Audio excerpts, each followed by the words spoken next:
I'm here tonight because I have a world premiere for you from Austin's own ArchetypeEntertainment. I'm also here tonight because the video game that I'm premiering is the first ever video game that I'm a part of. Yay. When the Archetype team first reached out to me, I was excited about becoming a part of the gaming world, but what really turned me on was when they shared the game's vision and my role in it. I will be voicing a character in this game, and all I can say is that I will have a unique relationship with every player. In this game, time moves differently. Days for you are decades for your loved ones back home. The choices that you make not only affect the people that you love, they'll also affect your entire civilization for generations to come. Now, personally, I have had some experience with time dilation. And now you can too. So now I am proud to share the first ever look at Exodus.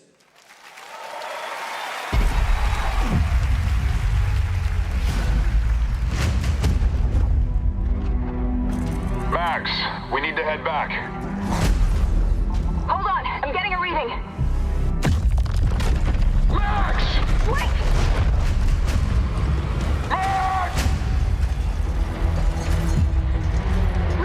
What she found that day was a miracle. It would be our salvation to fight against the Celestials, humanity's greatest enemy. This is it. They found us.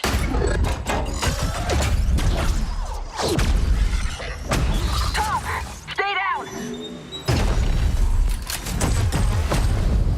The Celestials hunted us down. I knew they'd keep chasing us until they ripped our ship apart, and I had to save her. I led them away from this world, away from her. We both knew the cost of using the gates. When you travel at light speed, time slows to a crawl.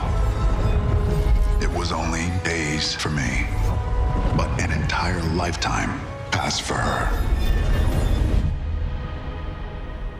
And in the chaos of those final moments, we never said goodbye. No! Come with me! Wait! Please! Tom! I love you.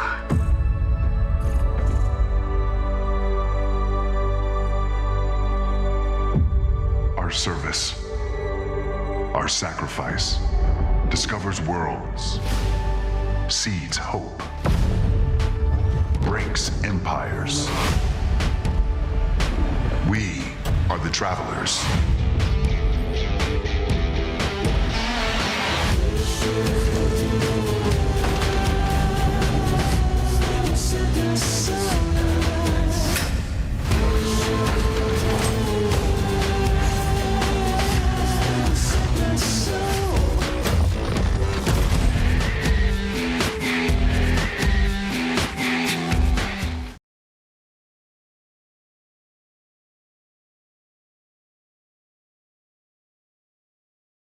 Hi, welcome to the Exodus Game Founders Q&A. The Founders Program is a community program where you can join us now at exodusgame.com for exclusive in-game rewards and more. Well, yes, of course. That's the core of the game. So the ending is something that we're putting a lot of work into, and it's pretty awesome.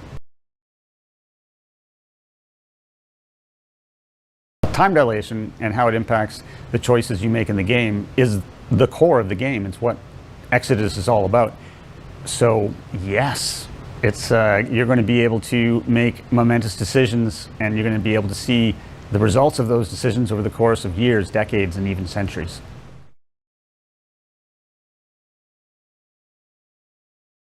You can learn more about Exodus by going to our website, exodusgame.com. There's tons of great information there, and including some lore that we've taken a lot of time to curate and get ready for you, so you can learn more about the depth of the story, the depth of the background of the universe, and hopefully be excited about being on this journey with us.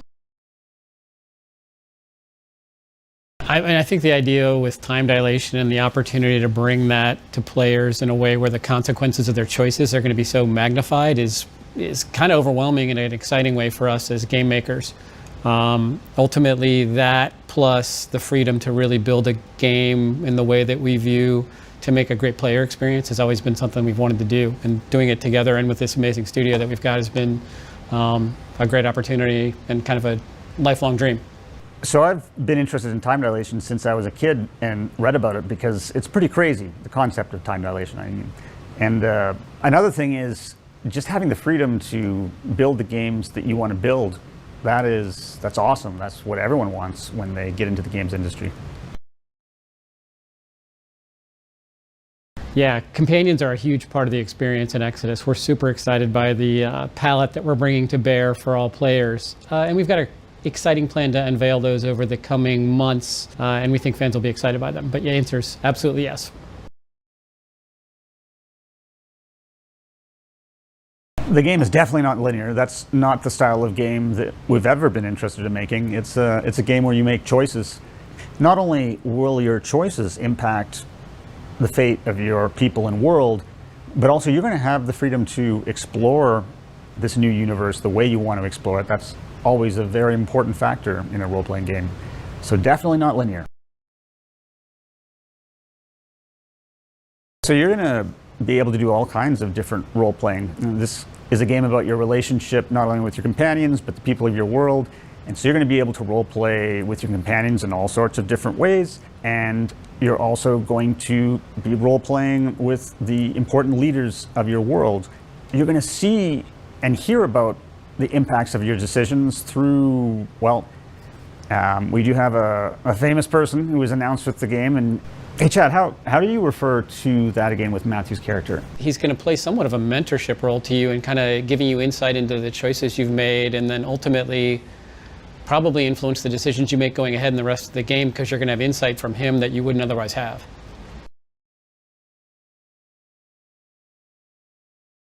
Well, I wouldn't really call it a war between the Celestials and humans because, well, the humans would lose that war instantaneously. The humans are the underdogs in the cluster, and the Celestials possess technological prowess that far exceeds anything that any human civilization could match. It's really a situation where humans are at the very bottom of the food chain in this galaxy. There's there's different mediums. Interstellar obviously was a movie that was very inspirational. From Dune as a book and a movie was very inspirational. We've also drawn from the IPs that we've worked on in the past, and we've worked on quite a few IPs. So as a fan, science fiction, I love it, and obviously my number one is going to be Star Wars. Number two is Frank Herbert's Dune, and number three I can't say because, well, it would spoil some of the things we're going to talk about in January. Oh yeah, we've taken the development of this science fiction universe very seriously, and the science behind any of the features within the universe is something we've definitely thought about. But more importantly, we've been working with some of the best science fiction authors in the world, some of the best directors and concept artists, and we're going to talk more about that in January, actually, who those people are. It is the Omega Centauri, which is classified as a globular cluster, but it's also called a galaxy. It's an ancient and very unusual kind of galaxy. You can read up on it. It's very cool, and we picked it for a reason. And I think it will allow us to tell lots of cool stories for years or decades, hopefully. There's so many. I mean, we're active gamers ourselves, so a lot of stuff that we've played over the last bunch of years. I think I'd start at the basis of the kind of games we've made before in our careers. Gives us that foundation. You know, RPGs with choice and consequence, where choices really matter, is probably one of the biggest driving parts of it. But then inspiration in terms of current stuff, everything from the Horizon Zero Dawn series to Tomb Raiders, up to even things like from Naughty Dog like Last of Us. Like the quality bar that each of those brings to their different facets of the game are things we look at and hope we can bring into the experience that players will love with Exodus. We're just fans of them. They're awesome. They're rockers that make great music. Ultimately, we also felt like their fandom for science fiction and for games, because they're gamers themselves, really maps well with what we're trying to do with Exodus. And ultimately, I don't know, it fits what we're doing really nicely. Like if you watch that trailer, the tempo of it, the drive of it all just really maps in really nicely, and we're excited about having them as partners in our first journey with the first trailer that you saw. Balance is the key word there for us. Like we've always felt like a great narrative will drive and carry the player experience overall, so that the minute-to-minute supports it, makes the player feel like they're part of it and an active participant in what's going on in their player experience overall. Yeah, in the game, the protagonist is voiced. We want players to feel that identity and connection to the player, and voice is a key part of that to make it feel immersive. We're super excited to have sci-fi fans join us on this journey. It's something we're passionate about, and ultimately I think a lot of the things that motivate us to make a great experience for players is driven by the universe that we've created here, and we're hoping that you enjoy it too. We are also huge sci-fi fans, and we want to make a game for you that you're going to love and that hopefully you remember decades from now.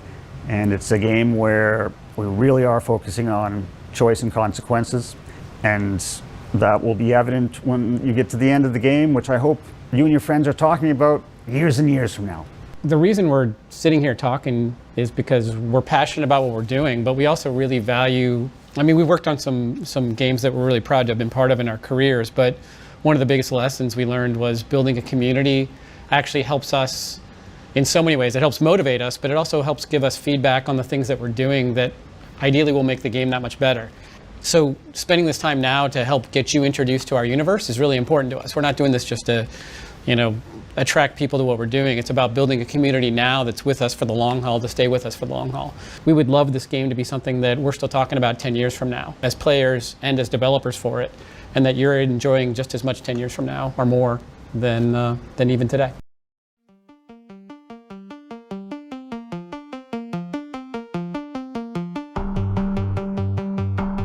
Hi, my name is James Olin, and I am the studio head for Archetype Entertainment and one of its founders. Hi, I'm Chad Robertson. I'm the general manager and one of the founders of Archetype Entertainment.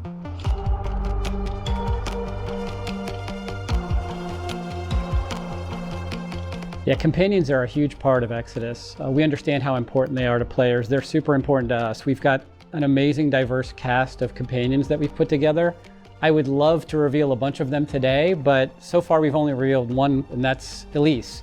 She was revealed to all of you on Valentine's Day back in February. I hope you like her. She's representative of the kind of diversity we have in the game, including some non-human companions that are going to come your way over time. So non-human playable character, great question. The answer is not trivial. It's actually a bit of yes and no.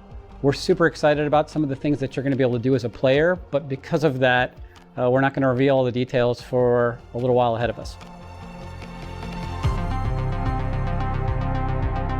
In the universe of Exodus, when talking about aliens, aliens are, you usually refer to an alien as something that evolved on a planet other than Earth. Now, everything in the universe of Exodus has a terrestrial origin.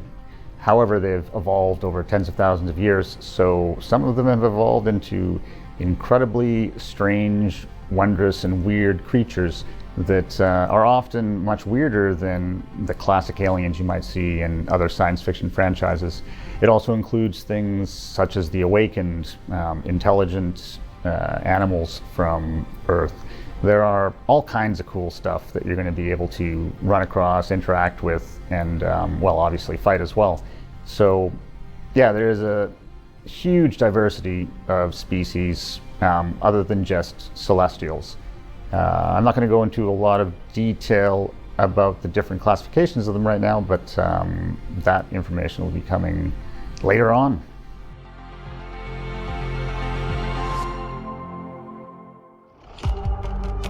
So when we were first doing concepting on the universe of Exodus, we really wanted to have some great science fiction minds involved in helping us build this universe, and also writing books that could help support the universe, build the backstory.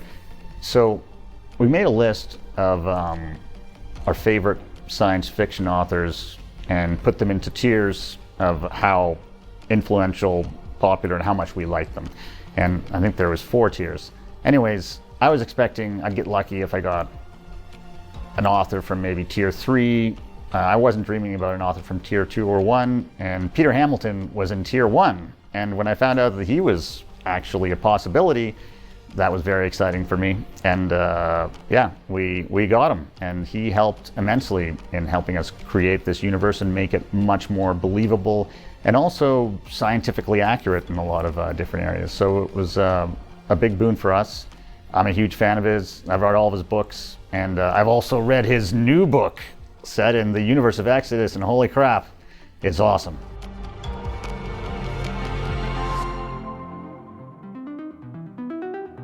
With the passage of decades in Exodus, there's definitely going to be the introduction of new characters in the game, but there's also a core that will be with you throughout the entire journey. That's really important to us because we want to build emotional connections with your companions, your loved ones, and other main characters in the game. And so you're going to see those evolve with you because some of them are going to go on your journeys with you and some will stay home. But ultimately, there's that core that you're going to see again and again and build deep foundational relationships in addition to new ones that you'll see when you come back home and in other aspects of the game. So we're super excited about unveiling that to players.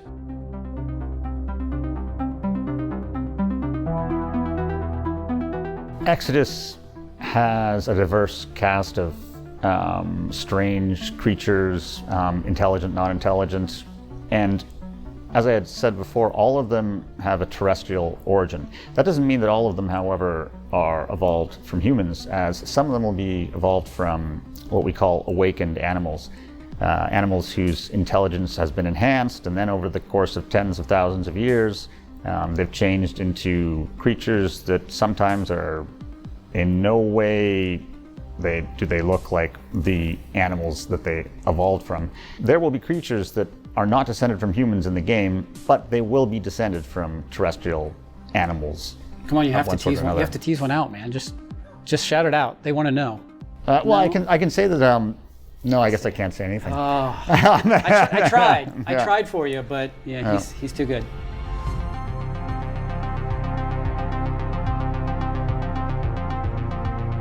I think the coolest thing of this is the number of theories we've seen pop up about how Matthew plays a role in our game is exciting.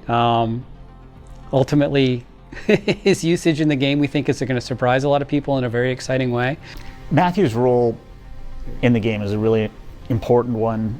Matthew McConaughey's character will have a big presence in the game from the very start until the very end and the epilogue of the game. And yeah, he's just doing some amazing work so far, and we love that he's on the team.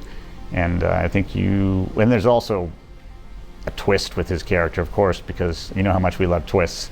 So, but that's all I'm going to say there. The only thing I got to add, though, like when we heard some of the first stuff come back from him, I think everybody on the team got chills. It's amazing. We're so thrilled to be able to partner with him.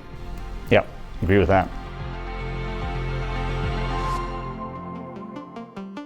So what am I most excited about working on this project is just the amazing people that I'm working with and getting to see their work as it comes in. As I said before, Peter Hamilton's novel, when I got to read that, wow, that was just awesome. We have incredible talent within the studio and outside of the studio. There's amazing concept art that's coming in all the time. The writing from the different writers that are working on the project is incredible. I'm just excited about working with these people. Just to give an example of how cool it is, for example, I'll be struggling with a problem with the IP of the game, and then I'll just remind myself, I actually have it up on my whiteboard, ask Peter Hamilton, and so I'll send him an email I'll say, hey Peter, can you just solve this? He does do this. He does do this. Can you come up with an idea for this for me? And he like literally just a few hours later, I'll get this enormously well thought out write-up from him on how to, like, on a new technology from the future, where I'm like, how do you just come up with this shit so fast? And you're just on a different level than the rest of us mortals. Anyways, that's probably my favorite aspect. All the same things that James said for me. I mean, we've got an amazing team, both internally and externally, that we're just humbled to work with.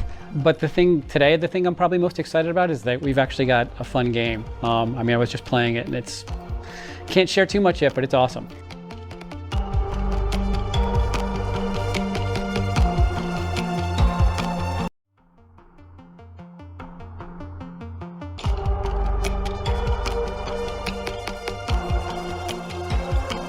So I'm a huge science fiction fan, and I really felt that I had, one more story to tell. It came from actually a long time ago, back in 7th grade, I think. I was reading about Einstein and, theory of relativity and time dilation, and it just blew my mind. I had a teacher who assigned us a short story. We had to write a short story. Before he assigned it, he said that he'd never given out a 100% mark. And of course, I'm very competitive, so I was like, I'm going to get the first 100%. But I spent the entire month, because we had a month, writing and rewriting and writing and rewriting. And I wrote a story about time dilation. Fast forward today, and that's the kind of story I want to tell. Oh, also, I did indeed get that 100%. So I can attest to the reality of all of that. Like, the fact that James has been that big a nerd for this entire time is amazing, and why we're doing this amazing game together, but also the competitive element of it too. So yeah, totally true story. Totally true story.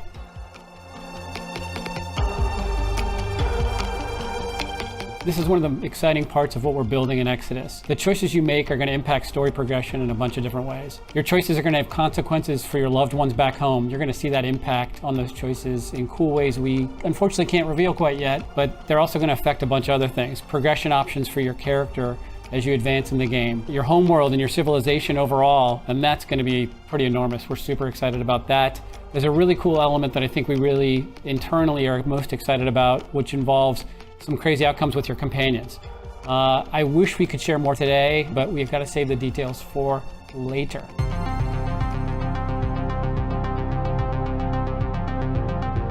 Our vision for Exodus is to create a deep story-driven adventure that takes place across the entire galaxy. Exploration and discovery is a big part of that journey. At the end of the day, you're trying to save everything you love. That's your real mission here. To do this, you realize you've got to go out on these missions and uncover exotic celestial remnants. How you use them when you get back home is where it gets really interesting. You're back on your home world after finding a remnant, and now you've got a choice of how you're going to harvest it. Do you want to use it to make weapons against the Celestials themselves, or expand scientific discovery for humanity? That's just one example, but that's what this is about. Exodus isn't about broad open space exploration. You're on specific missions to recover these remnants. You're driven by time. It's your enemy you can't see, but you also can't ignore it. And that urgency is to get home, figure out how to leverage these things to save your planet, not miss out on what's happened with your loved ones while you've been gone due to time dilation. That's really what it's all about, and we're really excited to unveil that to players.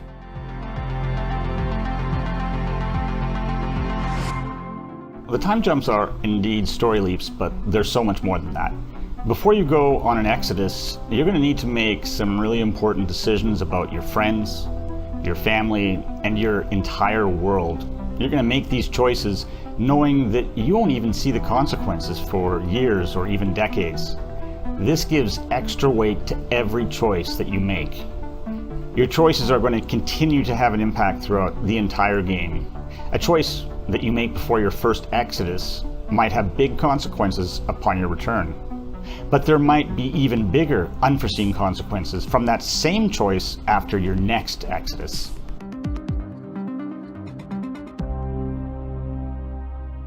Yes, you will. In fact, you will meet several sentient aliens. You'll even adventure with sentient aliens. But really, the definition of alien in Exodus is a little different because they aren't extraterrestrial. Everything has a terrestrial origin. Everything has come from Earth and has evolved over 40,000 years. And that can lead to some really weird civilizations and versions of humanity or other animals from Earth. Just think of how we humans turned wolves into chihuahuas just through breeding them. And now take that, multiply it by 40,000 years, and using all sorts of genetic technologies, and we have a lineup of aliens that's going to be weirder than most science fiction games or science fiction worlds that you've seen.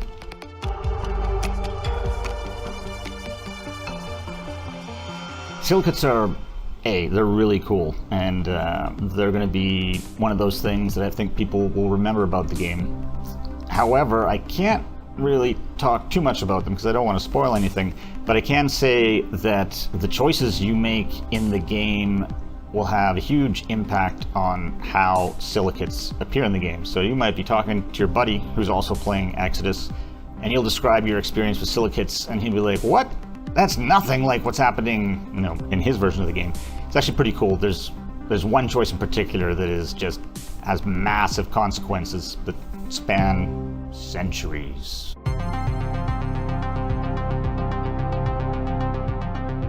Oh, definitely. The game supports many different play styles. Like, this is something that's really near and dear to us in terms of the minute-to-minute experience that we want to deliver to players. You're going to be able to build up your character that suits you and your play style and supports the choices you want to make as you play along in the journey that you go through on Exodus.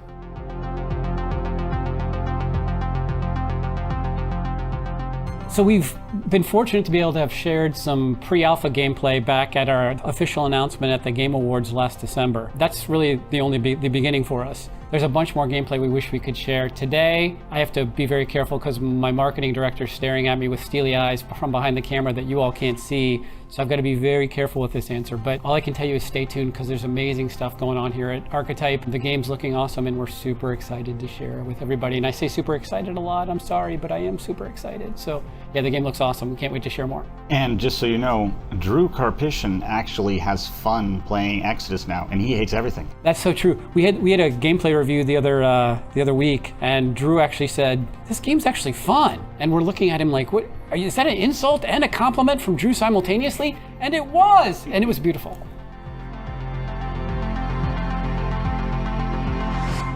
Well, the game's ending is one of probably the defining features of Exodus in that, the choices you make are going to essentially have impacts from the beginning to the end of the game. And at the end of the game, you're going to do, well, I don't want to give away too much, but let's just say there's some time jumps where you get to really see the consequences of the choices you've made over the course of decades, centuries, that kind of thing. And when you talk to your friend who might have also finished the game, you're going to find that his or her experience at the end of the game was completely different. It's a very unique experience, and I can't wait to be able to tell you more. Hey Exodus fans, we're so excited you've been following along with our journey. We just wanted to let you know from everyone at Archetype, it's your enthusiasm that's the fuel that helps us make this amazing game, and we're really looking forward to being able to share more with you over the coming months. Keep your eyes peeled. There's going to be some cool things coming out really soon. We have a lot we can share. Look forward to it. We're excited to talk to you more about what we're doing with this amazing game. I don't think the Awakened count is small, but I really do love the Awakened. But I'm a really big fan of the Silicate Stamens. I think they're really cool. I like Livestone. It's super cool. Like, if you've read the book, you're familiar with it. It's a little bit different in the game, but we still do some cool things with it and are going to give the player a lot of opportunity to leverage that as a tool in their player kit to help their progression and their journey. All your missions are going to include choices that have impact, but not all of them are going to be directly due to time dilation. There's a big story in Exodus, and you're going to be making choices throughout the entire game, of course. Maybe one of the coolest aspects of it is that some of your choices are going to create a domino effect. Like in Act 1, when you have to decide which companion... Oh, can I share this?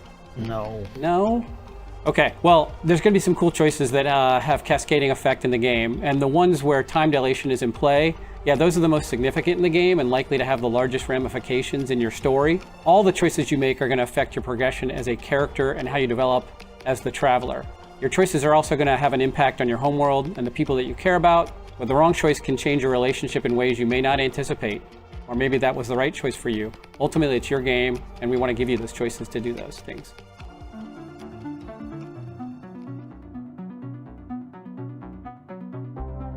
Yeah, so even though the star system where the video game takes place is pretty close to the Crown Celestial worlds of Peter Hamilton's novel, it's not in the Crown Dominion, and the humans there aren't dominated by the Crown Dominion Celestials. In fact, the human world is ruled over by humans. It's so that immediately makes it very different because it gives it different themes, because you don't have that ever-present, all-powerful celestial civilization over top of you. I like the fact that our universe allows for you to explore different themes and different kinds of stories and everything else. It's like Peter was able to tell his story and we were able to tell our story, but we also share a lot of stuff. The Crown Dominion Celestials are the main Celestials you're going to interact with in the video game. A lot of the changelings and awakens that you see in Peter's book show up. And in fact, the main character of the book, Finn, also shares some stuff with the main character in the video game.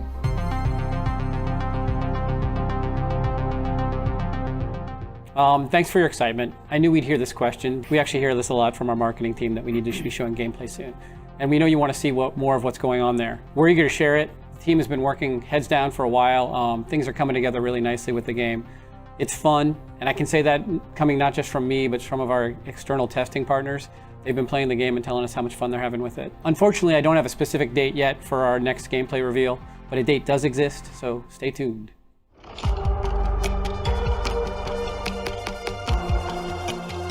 The level of personality that a character might have in a role-playing game is really dependent upon the kind of role-playing game, and it kind of goes on a scale. On one end, you have like massive multiplayer games or Skyrim, where you really can imagine yourself or your character, your avatar, as almost anything you want. On the other side of the spectrum, you have like Final Fantasy or the Square Enix games, where your character's name and gender and everything is decided for you in personality.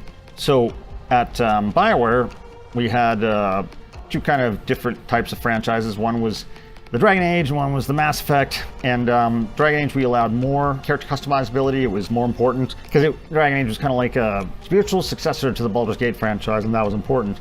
Mass Effect was more authorial in how the personality was developed, as in, the developers gave Shepard more of a personality.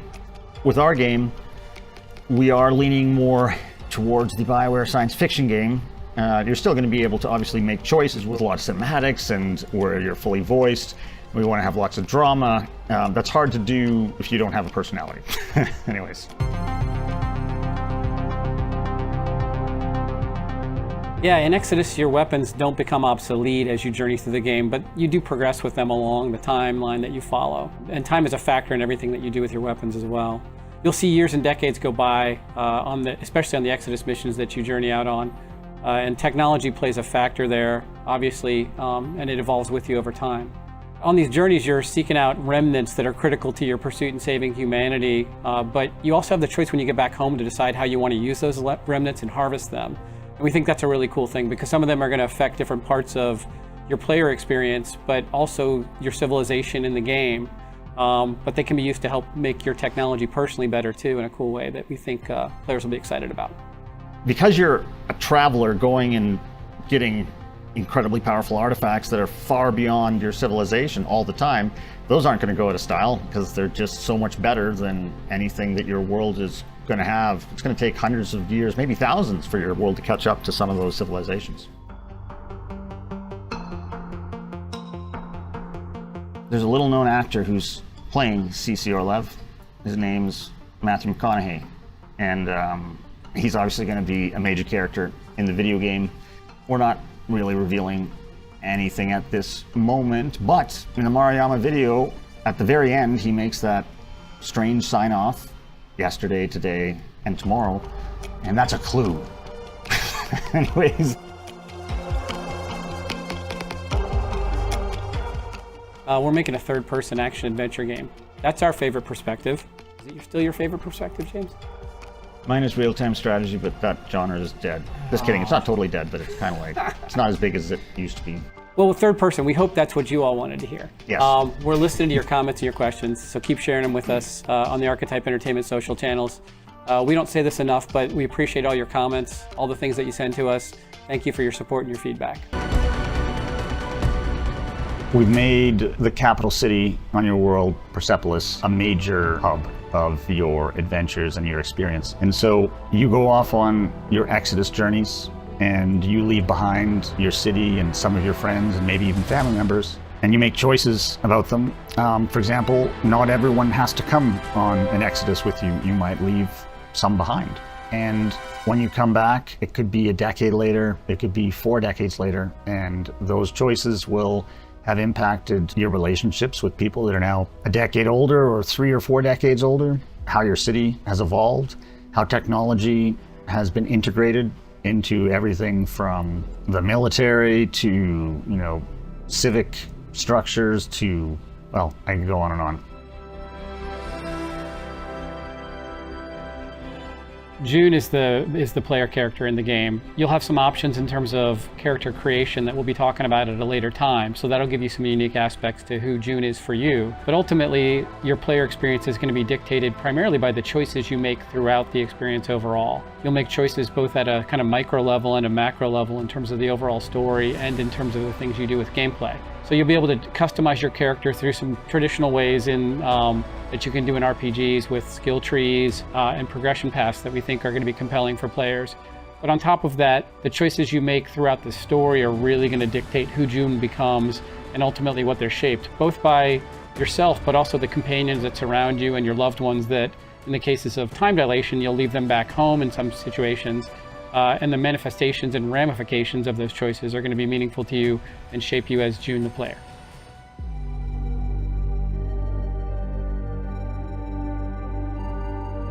Well, actually, I'd say that it was more Jesse Sky's vision. He was the one who solved the puzzle. We were coming up with the universe and figuring out what a player was doing, and Jesse just kind of brought it all together. You're going to be part of an organization that goes out and finds these remnants that you can bring back that will help your world and change your world, and that's going to be the centerpiece of the IP because that's what the player is going to play as, and that's how the Travelers came about. Jesse is our creative director, and he has a really good way of taking all the elements and figuring out how they work holistically and then coming up with something cool that players will want to be. So that's how the Travelers came about. Yeah, one of the coolest things for, if I can add on to that, is just when it was described to me by James and Jesse early on, there's elements of it that we want to feel elite and somewhat secretive. You can think a little bit of inspiration from like the Jedi, but there's not like a Jedi council in the game that kind of is an overarching kind of structure to it. They're a little bit more rogue, a little bit more independent, but still work towards a common goal of saving humanity. And I think that's kind of a binding force with them on these journeys that they go on that are interstellar and have impact on them timeline-wise that's different from a typical journey.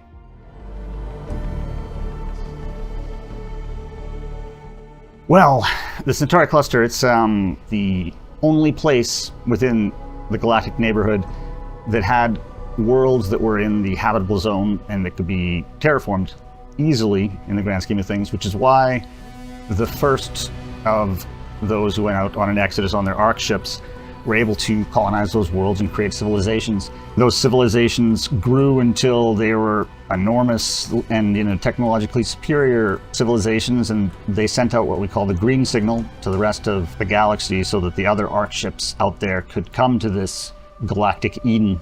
So the ark ships started arriving, but they arrived slowly over thousands of years. So we have this really interesting dwarf galaxy with thousands of star systems and empires and organizations.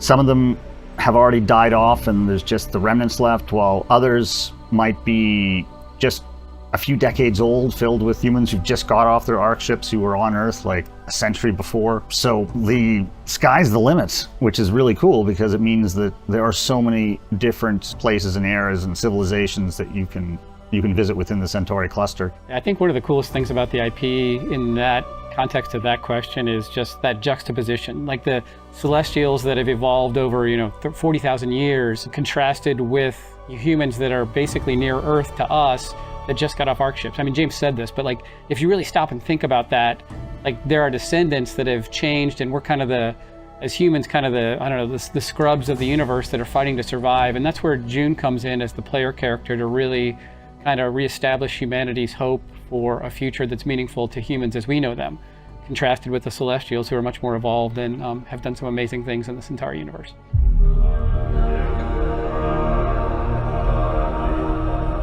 Oh, the Mariama. Of course, you're going to interact with them. They're quite creepy, and we did want a celestial civilization that was just evil.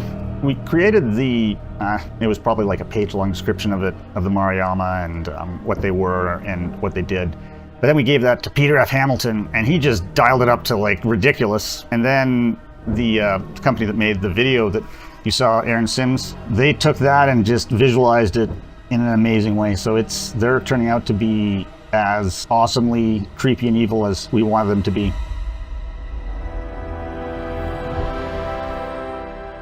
It has to be in the context of what we've already revealed, because there's so many good ones.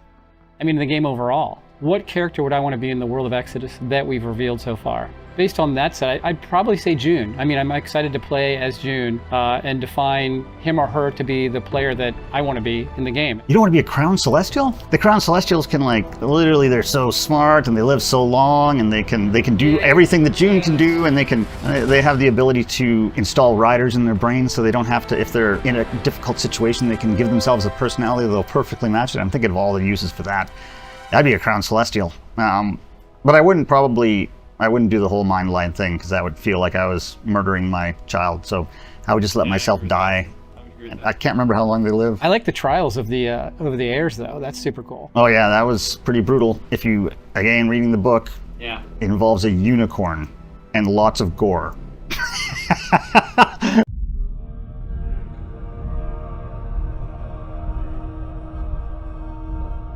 Do you know what fear is?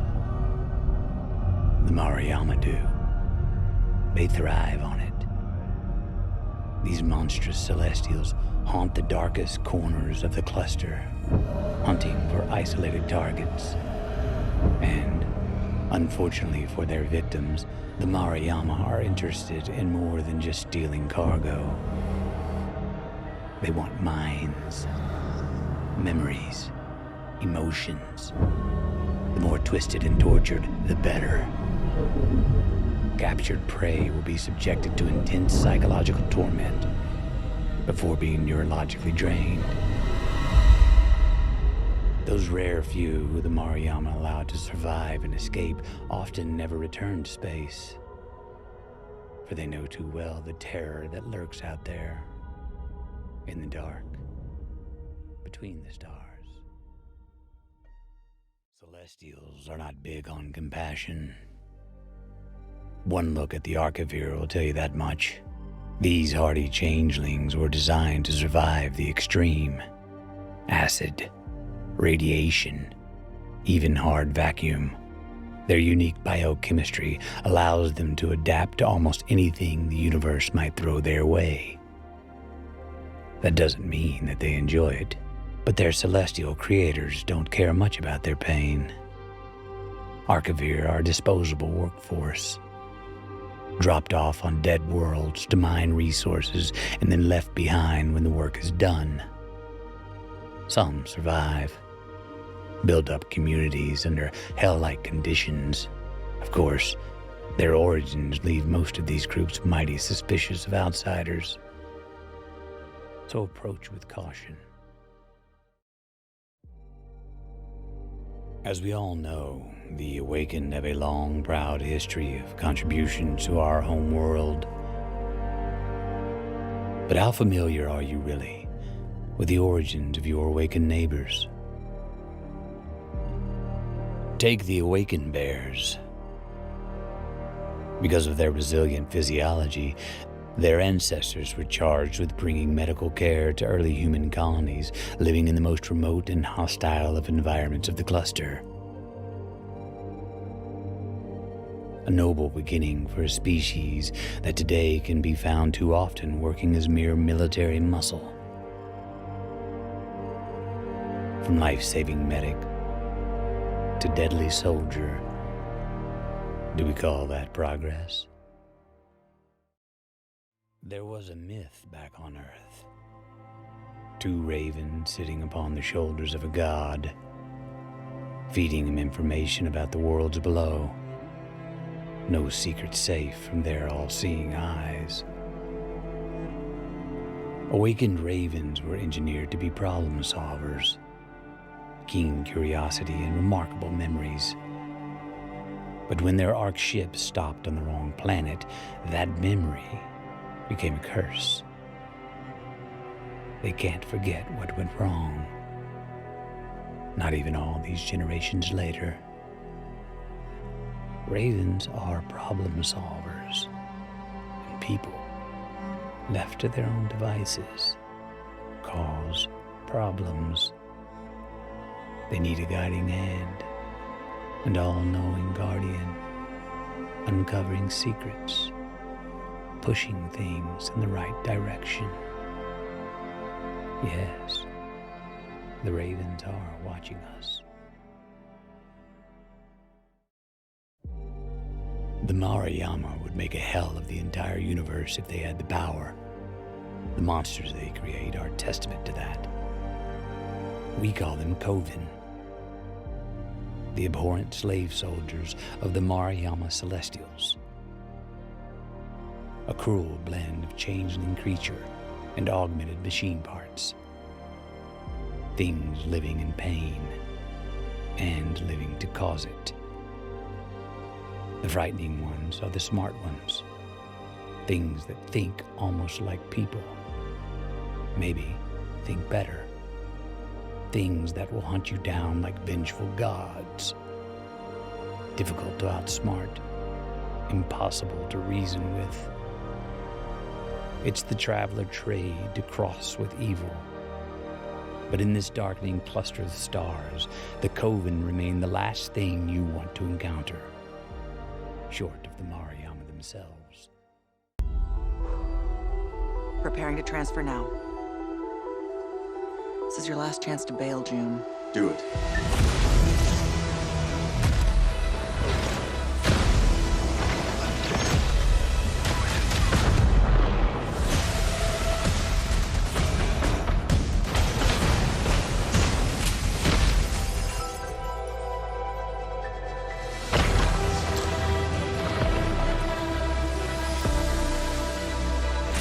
Loaded weapon is a hell of a way to greet your new partner. So you're June.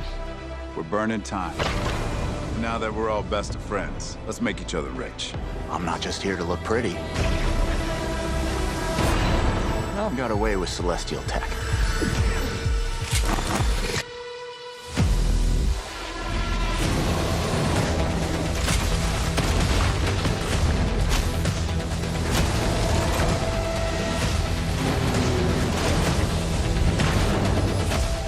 I see a lot of potential in this new partnership.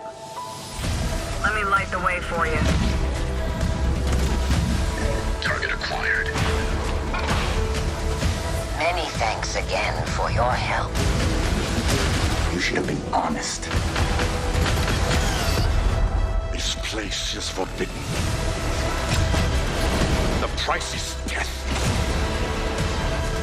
That's what it means to be a traveler.